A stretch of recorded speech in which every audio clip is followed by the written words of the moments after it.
Hello students, last topic जो हमने पढ़ा था first equation of motion and second equation of motion by graphical method. आज हम करने जा रहे हैं third equation of motion by graphical method. और ग्राफ हमें यूनिफॉर्म एक्सेलरेशन का ही लेना है और जिसमें इनिशियल वेलोसिटी की कुछ ना कुछ वैल्यू हो।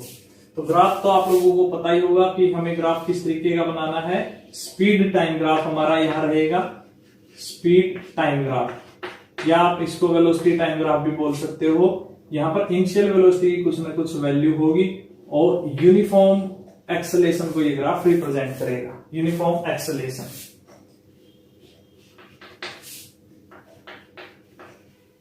O, A, B, C and D.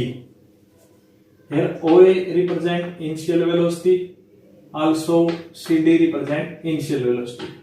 OD represent time taken, AC also represent time taken. Here B to D, that is a represent final velocity, and B to C, that represent AT, that represent A. Clear to all? Now the final या third equation of motion, V square minus U square is equal to 2AS. हमने first equation of motion निकाला। Second equation of motion जो displacement यानी area under the graph था वो हमने निकाला, जो area of a triangle, area of rectangle. अब जो थर्ड निकालने जा रहे हैं वो भी एरिया कवर्ड ही है, लेकिन अब हम इसको लेंगे area of a trapezium.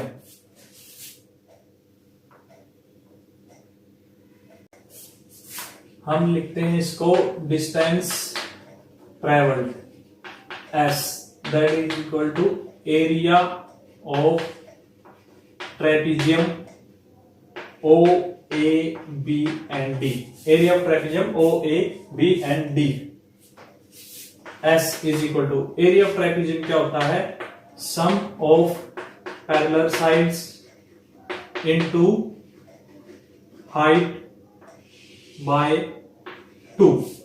Sum of parallel sides into height by 2. अब ये साइड AC और OD ये तो पैरेलल है नहीं, तो पैरेलल साइड कौन सी है? OA and BD।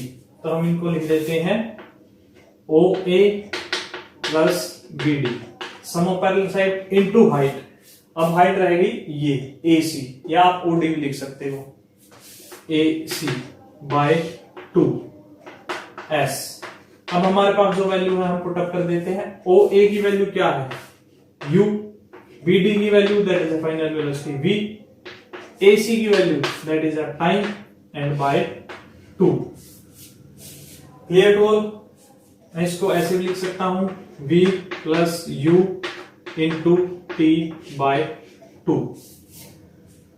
आप देखिए इसको इक्वेशन फर्स्ट दीजिए नाम, from first equation of motion. First equation of motion that is a V is equal to U plus AT, V minus U is equal to AT, V minus U by A is equal to T। जो T की value है हमारे पास वो आई है V minus U by A, यानी इस टर्म में हमें T एलिमिनेट करना है। T एलिमिनेट करने के लिए फर्स्ट इक्वेशन ऑफ मोशन से हम T की वैल्यू निकाल लेते हैं, that is a V minus U by A। यहां पुट अप कर देते हैं उसको, put this value in equation first, put this value in equation first. Equation first में पुट अप करेंगे तो S is equal to V plus U by 2 into V minus U by A। इसको 2A ही लिख देते हैं, V plus U into V minus U by 2A। अब हमें वो आइडेंटिटी तो पता ही है, A plus B into A minus B, and that will be equal to A square minus B square. Same way V plus U V minus U, तो S is equal to V square minus U square by 2A। इसको इस side लेंगे, multiplication कर देंगे, 2AS is equal to V square minus U square, V square minus U square is equal to 2AS। That is a third equation of motion by graphical methods. तो हमने जो तीनों equations of motion है वो graphical method से निकाल ली है। Numerical जो बनते हैं वो एरिया अंडर द ग्राफ के ऊपर ही बनते हैं। ग्राफ में अगर आता है, अगर सिंपल वे से आता है तो उसके ऊपर तो मोशन के न्यूमेरिकल बनते ही बनते हैं। इसके बाद हमारा जो लास्ट टॉपिक आता है that is a uniform circular motion. Circular motion उसकी टर्म पढ़ने से पहले हम पढ़ते हैं एक ऑब्जेक्ट, मान लीजिए किसी एक स्क्वायर फील्ड के अंदर चक्कर लगाता है। स्क्वायर फील्ड मतलब 4 साइड। तो हमें पता है जब फील्ड स्क्वायर है तो उसकी जो डायरेक्शन है वो कितने बार बदलती है, 4 टाइम्स। क्लियर? तो स्क्वायर यू मीन साइड 4। अब हमारे पास जो पेरीमीटर है वो इतना ही रहेगा। अब हम इसकी साइड्स को और बढ़ा देते हैं। अब साइड्स बढ़ाएंगे तो कहीं तो साइड छोटी हो जाएगी, 1 2 3 4 एंड 5। अब साइड्स हमने 5 की है तो डायरेक्शन कितने टाइम चेंज होगी, 5 टाइम। अगर साइड और इंक्रीज कर दी जाए, मतलब 1-2 साइड और बढ़ा दी जाए, 1 2 3 4 5 एंड 6, यहां 6 टाइम। पेरीमीटर वही रहेगा, हम उसको चेंज नहीं कर रहे हैं। ये आपको जो डायग्राम में थोड़ा बड़ा दिखाई दे रहा होगा या कर भी दिया होगा, लेकिन हम साइड्स को बढ़ा रहे हैं, पेरीमीटर ऑल टाइम उतना ही रहता है, वो चेंज नहीं होगा। नाउ नेक्स्ट अगर हम स्ट्रक्चर में और करते हैं ऐड, तो यहां 7 to 8 टाइम, 9 टाइम, 100 टाइम, मतलब जितने भी टाइम्स हम डायरेक्शन को चेंज करेंगे साइड्स उतनी ही छोटी होती रहेगी। पहले 4 साइड्स थी, 5 6 7 8 9 10 सो ऑन। एट लास्ट ये जो स्ट्रक्चर है वो एक सर्कुलर स्ट्रक्चर बन जाएगी। सर्कुलर स्ट्रक्चर वो स्ट्रक्चर होती है जिसमें बहुत सी जो छोटी छोटी लाइनें हैं वो ऐड है।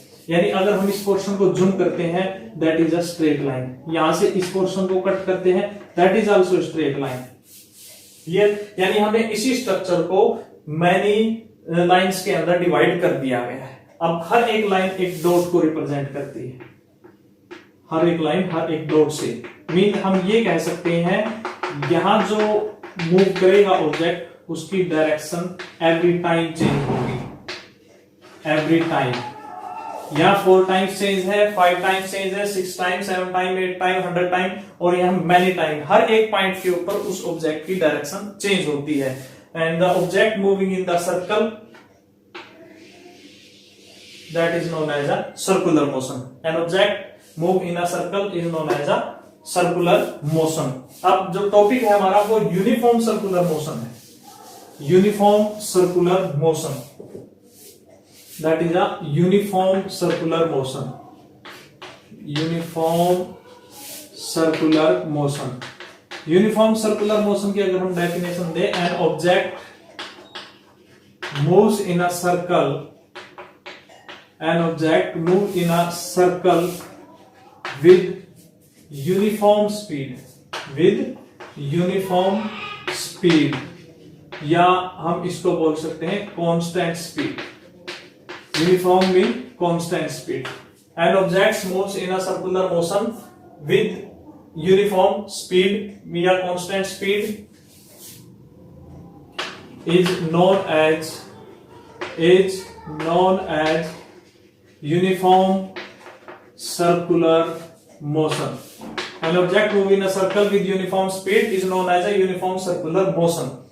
अब यहाँ ये टॉपिक अलग से करवाने का मतलब क्या है, ये जो यूनिफॉर्म सर्कुलर मोशन है that is also known as uniform circular motion, that is also known as accelerated motion. Accelerated motion, इसको एक्सेलेरेटेड मोशन कहा है। हम वैसे हमने पढ़ा है कि उसकी स्पीड कांस्टेंट है, बट हमने एक्सेलेरेटेड मोशन बोला। एक्सेलेरेटेड मोशन क्या होता है, change in velocity. Clear to all, change in velocity. यहां ध्यान दीजिए इस बात पे, ये बड़ा इंपॉर्टेंट पॉइंट है। Uniform circular motion is known as a accelerated motion. Accelerated motion को हम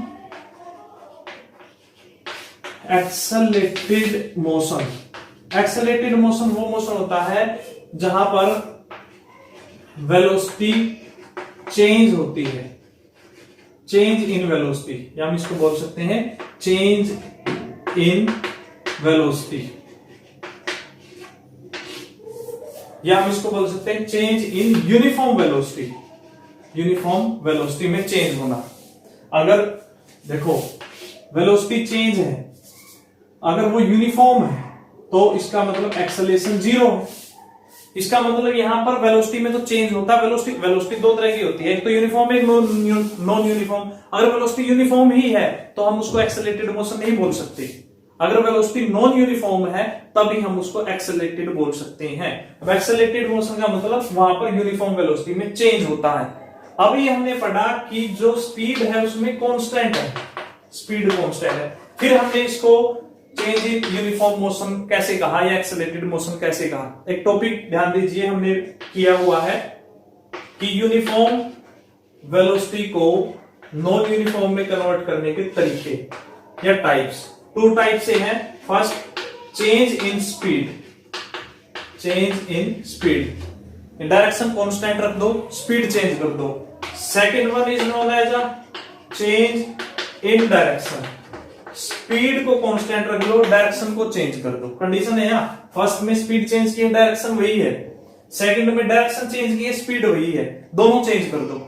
हम कांस्टेंट यूनिफॉर्म सर्कुलर मोशन पढ़ रहे हैं तो हमने स्पीड को कांस्टेंट रखा, तो किसको चेंज कर रहे हैं? डायरेक्शन को चेंज कर रहे हैं। तो हम बोल सकते हैं डायरेक्शन चेंज होती है। वेलोसिटी यूनिफॉर्म है बट डायरेक्शन है वो लगातार चेंज हो रही है। अब वेलोसिटी, ये पूरी ओवरऑल स्टेटमेंट क्या हुई? Non uniform velocity. Non uniform velocity mean जिसमें डायरेक्शन चेंज हो रही है, स्पीड कांस्टेंट है। हमने एक क्वांटिटी को चेंज कर दिया, डायरेक्शन को, स्पीड कांस्टेंट है। और हमें पता है जब मोशन सर्कुलर है, सर्कुलर मोशन में जो डायरेक्शन है ऑब्जेक्ट की वो हर पॉइंट पर चेंज होती है। सो जो यूनिफॉर्म सर्कुलर मोशन है, uniform circular motion, that is known as a accelerated motion.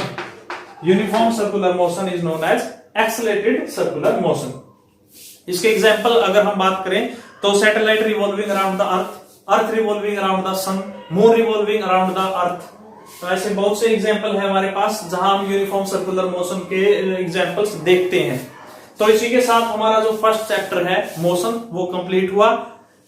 मुझे लगता है कि आप लोगों को अच्छे से समझ में आ भी गया होगा।